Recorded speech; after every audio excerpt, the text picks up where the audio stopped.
Italia. Oggi qui alla Torre Carlo V a Porto Empedocle per tracciare un bilancio fatto da Legambiente sull'erosione del Low Cost. Ecco, qual è la situazione, Presidente? La situazione è abbastanza grave perché appunto da quanto emerge dagli studi il 76% della nostra fascia costiera è a rischio di erosione, di cui il 43% addirittura ad alto rischio, elevato rischio, quindi con danni che sono previsti anche per i manufatti presenti nell'intorno costiero. E quindi insomma bisogna assolutamente intervenire. Pensate che in poco meno di 30 anni il 54% della nostra costa è stato completamente cancellato dal cemento legale e illegale e con negli ultimi 15 anni addirittura perdiamo il 6% di questa fascia costiera, e questo a causa di scelte sbagliate fatte nel passato su cui bisogna assolutamente evitare di ripeterli, a partire dalla munizione dei corsi d'acqua da cui sottrarre ghiaia e sabbia per costruire manufatti, o ancora nel costruire opere e infrastrutture lungo la linea di costa che invece costituiscono delle barriere rigide e accelerano il processo di erosione costiera, così come anche pennelli o altre strutture proprio a difesa della fascia costiera sono state considerate appunto inefficaci e assolutamente dannose. Invece di aiutare, diciamo, creano maggiore, diciamo, erosione. Sì, bisogna assolutamente cambiare approccio nella gestione e nella conoscenza del fenomeno e quindi intervenire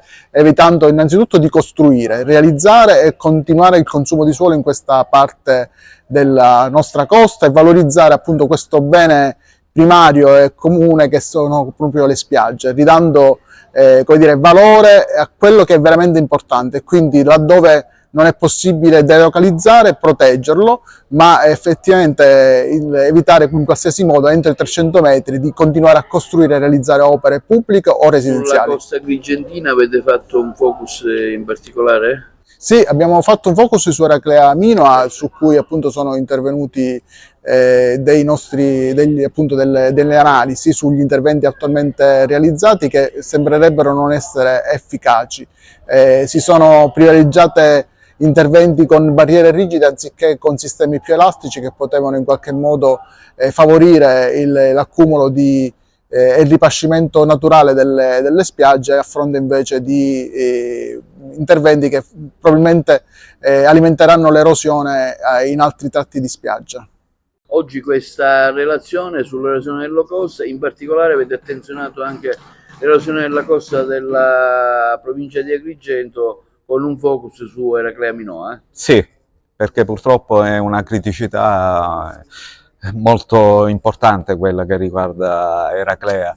Ovviamente le cause sono sempre legate alle infrastrutture che vengono realizzate sulle coste, in particolare i porti per esempio. I porti creano erosione, quindi nel momento in cui si costruisce un porto il molo blocca i sedimenti e la sabbia, il trasporto della sabbia, e quindi manda in erosione la spiaggia sotto flutto.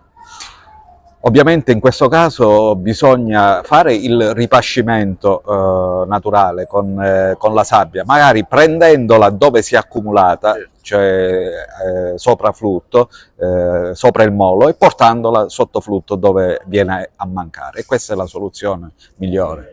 Poi per quanto riguarda, ovviamente bisogna non costruire più vicino anche le strade lungomare, anche le edifici, qualsiasi infrastruttura va fatta lontano dalla spiaggia per dare la possibilità all'onda di poter dissipare la propria energia, avendo una spiaggia bella lunga, e poi ritornare a mare portando meno sabbia possibile. Quindi dobbiamo stare lontano dal mare, questa è l'importanza.